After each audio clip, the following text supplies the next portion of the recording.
Numerous reports from Syria have detailed the dire conditions in the region. Many news analysts and politicians have expressed concerns about the fragile state of affairs in various parts of the country. To fully grasp the situation in Syria, it's essential to understand the events and factors that have led to the current predicament. The Syrian uprising began in March 2011 as part of the wider wave of pro-democracy protests known as the Arab Spring. The initial protests were sparked by the arrest and torture of teenagers who had written anti-government graffiti in the city of Daraa.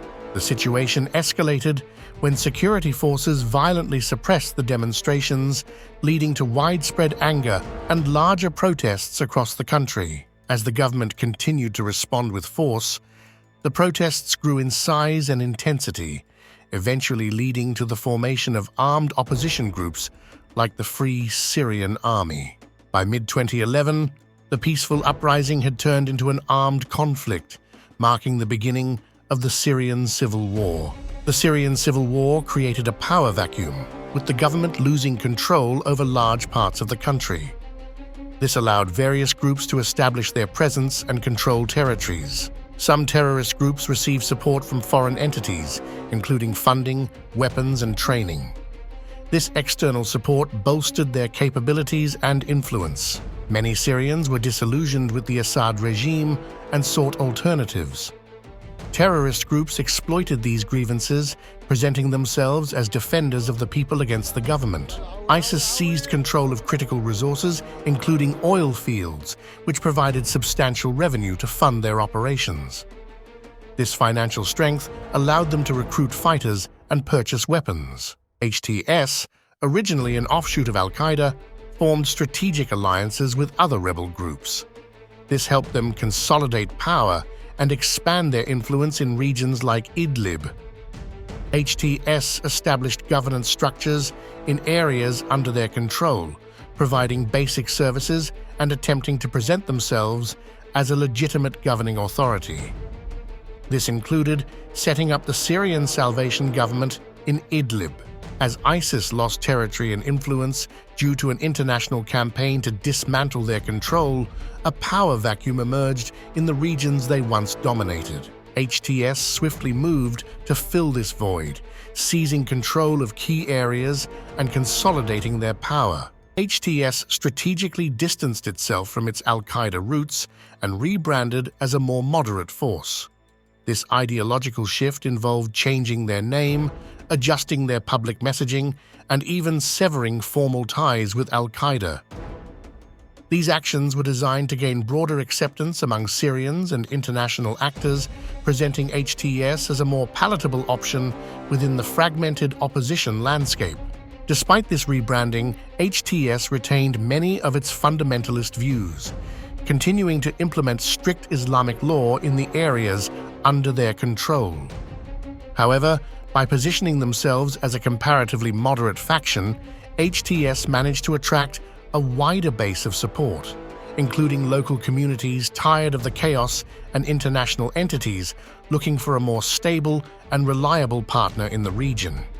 This nuanced approach allowed HTS to consolidate power and influence, filling the vacuum left by other extremist groups like ISIS. Russia, on the other hand, has been a critical supporter of Assad since 2015, when it launched a military intervention.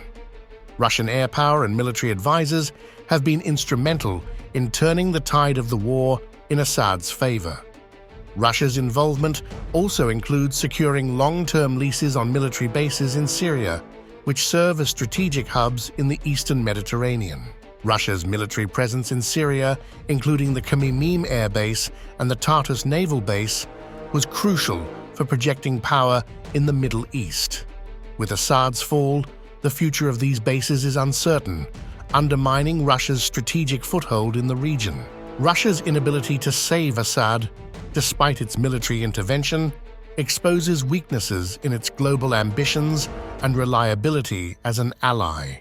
This loss damages Russia's reputation as a great power capable of supporting its allies. Overall, the fall of Assad represents a significant geopolitical shift, weakening both Russia's and Iran's positions in the Middle East and complicating their broader strategic goals. With the fall of Bashar al-Assad's regime, Israel emerged as one of the biggest beneficiaries of this change. The weakening of Assad's regime, which had been hostile to Israel, is seen as a positive development for Israeli security interests. In response, Israel immediately entrenched itself on the Golan Heights and took control of the Syrian side of the Golan. What is the importance of Golan Heights to Israel? The Golan Heights provides a high vantage point overlooking northern Israel, including the Galilee region. This elevated terrain offers a strategic military advantage, allowing Israel to monitor and defend against potential threats from Syria and other neighboring countries. The Golan Heights acts as a buffer zone between Israel and Syria. By controlling this territory, Israel can prevent hostile forces from approaching its borders and launching attacks.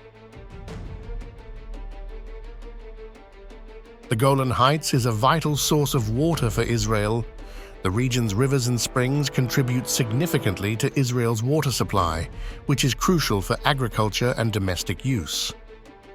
The region also holds economic value. In 2015, drilling sites in the Golan were found to potentially contain billions of barrels of oil, adding another layer to its strategic importance. The Golan Heights is known for its fertile land and favorable climate, making it suitable for agriculture. Israeli settlements in the region have developed thriving agricultural industries, including vineyards and dairy farms. Overall, Israel's control over the Golan Heights enhances its security, water resources, and economic potential, while also playing a significant role in the region's geopolitical dynamics. The future of Syria and the region appears bleak due to the complex geopolitical landscape. Numerous domestic and international actors are vying for influence, intensifying the struggle for dominance. Beyond the involvement of major players like Russia, Turkey, Israel, the US, and Iran, recent reports indicate that Ukraine has also entered the fray, supplying over 150 drones and at least 20 drone operators to assist HTS Hayat Tahrir al-Sham in targeting Russian bases and naval forces. This development adds yet another layer of complexity to an already intricate and precarious situation, further complicating prospects for the future. Given Russia's significant interests in Syria, it's unlikely that Russia will remain silent about Turkey's actions in the region. Russia has historically used its military and economic leverage to counter Turkish moves that threaten its strategic interests. There are several areas where Russia can leverage power and influence over Turkey. 1. Akuyu nuclear power plant. Russia is constructing and will operate this power plant, which is expected to provide about 10% of Turkey's electricity needs. This project gives Russia significant leverage over Turkey's energy supply. 2. Natural gas supply. Russia supplies approximately 45% of Turkey's natural gas. This energy partnership is crucial for Turkey, making it vulnerable to potential disruptions or price increases imposed by Russia. 3. Deferred payments. During economic crises, Russia has provided financial support to Turkey by allowing deferred payments for natural gas imports. This assistance has helped stabilize Turkey's economy, creating a financial dependency that Russia can exploit. One additional card Russia holds, which it could potentially use against Turkey, is its support for Kurdish separatist groups in Syria and Iraq. The PKK, Kurdistan Workers' Party, and the YPG, People's Protection Units, have a long history of conflict with Turkey. These groups have established a strong presence in Syria and Iraq, and there is a possibility they could carry out attacks on eastern Turkey. Given the communist nature of the Kurdish separatist movements in Syria and Iraq, they are more inclined to build a relationship with Russia than with the US. Russia has a long history of supporting Kurdish movements dating back to the 18th century. This support has continued through various historical periods, including the Soviet era and into the present day. This historical connection, combined with ideological alignment, makes Russia a natural ally for the Kurds. By leveraging this relationship, Russia can exert significant pressure on Turkey. The Kurdish movements, such as the PKK and YPG, have long been a thorn in Turkey's side, and Russia's support could intensify their efforts, creating further instability for Turkey. Diktator! Erdoğan! Diktator! Erdoğan! Diktator! Erdoğan! Faşist Erdoğan! Faşist Erdoğan! Thanks for watching. Please subscribe and support Decipher magazine.